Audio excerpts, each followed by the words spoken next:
To learn about the off-grid lifestyle and to be inspired to live your dreams, click subscribe so you don't miss anything. Hit the bell notification. So I'm back at the tiny house build again today. I'm going to do just a little bit of work. I'm going to work on the stove a little bit. I'm going to put the screws in the pipe today. Make sure it's all level with my little torpedo level.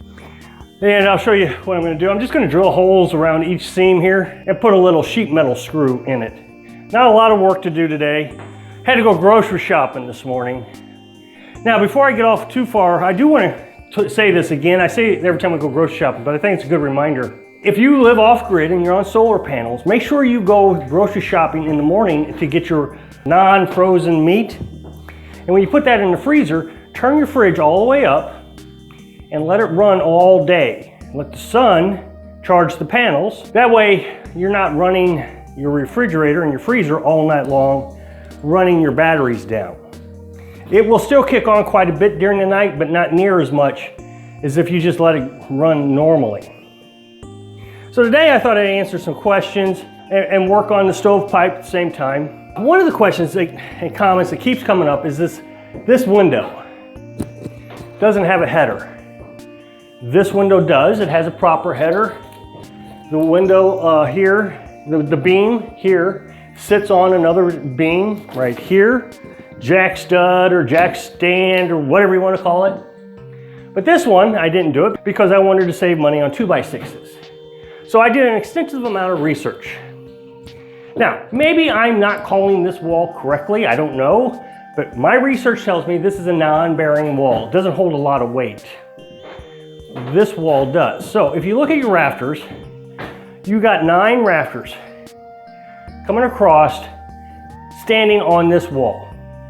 So anytime you jump up on the roof, for example, all the weight is going to be on this wall and this wall.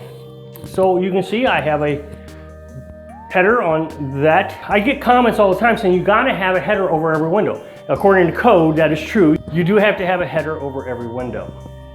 My research tells me, though, that this wall does not sustain near the amount of weight as this wall does. So if a big snowstorm came, you're going to have 9 trusses bearing down a bunch of weight onto this window or onto this wall. This one, however, you only have 1 truss that is also surrounded in plywood, and then you have a 2x6, another 2x6, and this one does have a somewhat of a jack stand. It's not a proper jack stand, but it does hold it. So then you have another 2x6. So you got a lot of 2x6s there holding up 1 truss. Okay, let's look at this logically.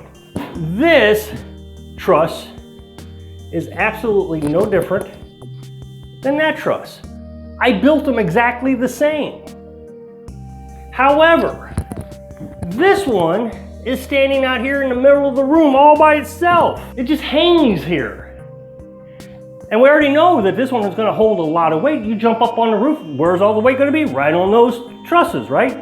But this one, we don't think that's going to sag. So why is this one going to sag? It's not. There is no weight on that bottom truss. It's not going to put any weight onto this wall. No more weight than the truss itself, but the truss is already spread out from the whole wall. So this wall is holding up less weight per square inch than this 1 2x4 right here. And we have no qualms about that one. Okay, next question. Layout of the house. How are you going to get everything you need in the house? Bed and a couch and a TV and bathroom and a kitchen sink and a stove? You got to think small. We're minimalist. Underneath this window, we've already measured it out. We're going to have a bed, and it's going to come, the foot of the bed would be at this window, roughly. About right here. And then we're going to put a shower here, a 32-inch by 32-inch shower. In the shower, we are going to have one of those laundry room tub type sinks that we can slide in and out of the shower. So when we want to do dishes or wash our hands, we can literally do it in the shower, or if we need to take a shower, we can take the tub out, take our shower and put the tub back in. Our hot water, we have an on-demand water heater, propane on-demand water heater. So when you kick on your water, it heats up the water, and you adjust the temperature. You can look those up. Mine's a Mary or Mare water heater. We have it down the camper. We'll use the same one.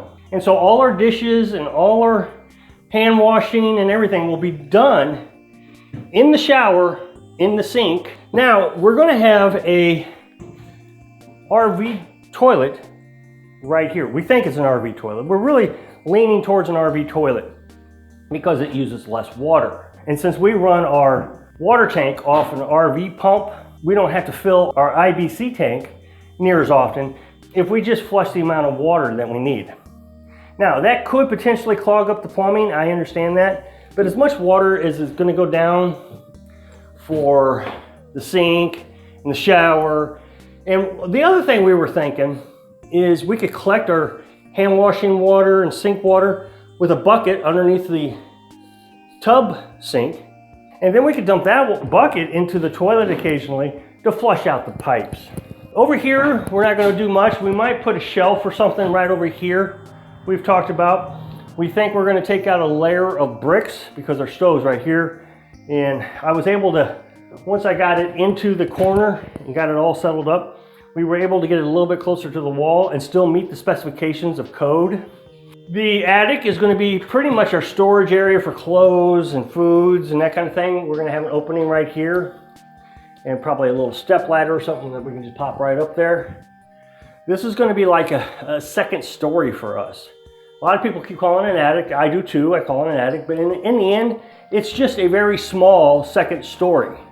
So a lot of storage is gonna go up here. I may put another opening right over the bed also, and that way we can get ventilation and be able to access this side also. Over here, we're gonna put a kitchen counter and cabinets right in this corner, and then a little workbench like a desk so I can do my online work right here.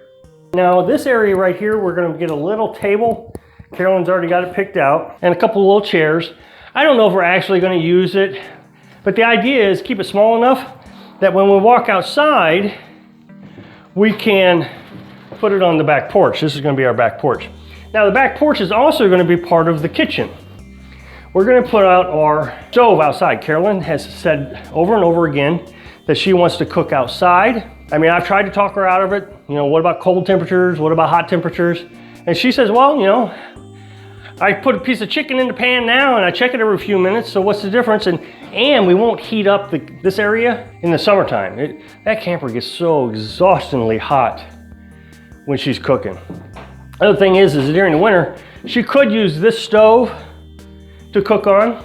Okay, the next question was, Rob, why are you putting metal siding on? It's gonna be so hot, because metal absorbs heat. So I immediately Googled it, like I always do. Anytime there's something that I don't know, am I making a mistake, I always Google it. And right at the first search engine result is metal heat is actually very efficient for heating and cooling. As a matter of fact, metal reflects heat back to the sky is what it said. Oh, triple wall pipe. So if you look size this pipe, put my hand on it, I can quite a bit of ways around, almost halfway, my hand will go around, 6-inch pipe right here. But then somebody said, this pipe isn't gonna fit that pipe. It's too big. Well, there's 3 layers of pipe here. You have an inner layer, a layer of insulation, another layer, and then a third layer. This is triple wall chimney. This goes up through the attic out the roof. And this is required by code. So no, the inside, the first layer, you can see that little pipe inside right there, is 6 inches. Okay, so the first thing I'm gonna do is I'm just gonna drill a little tap hole here.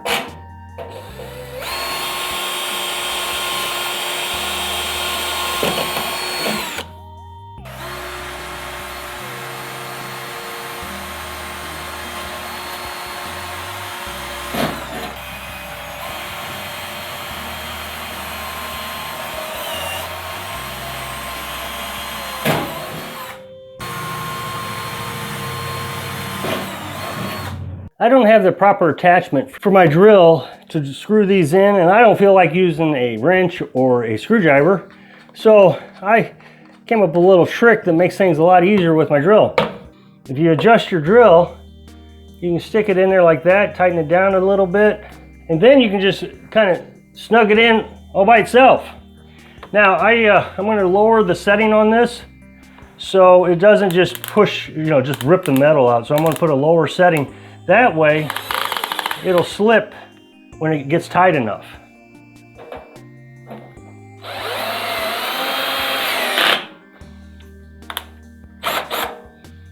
Just like that. Okay, I'm going to take my torpedo level here and make sure everything's leveled up. It keeps getting bumped around.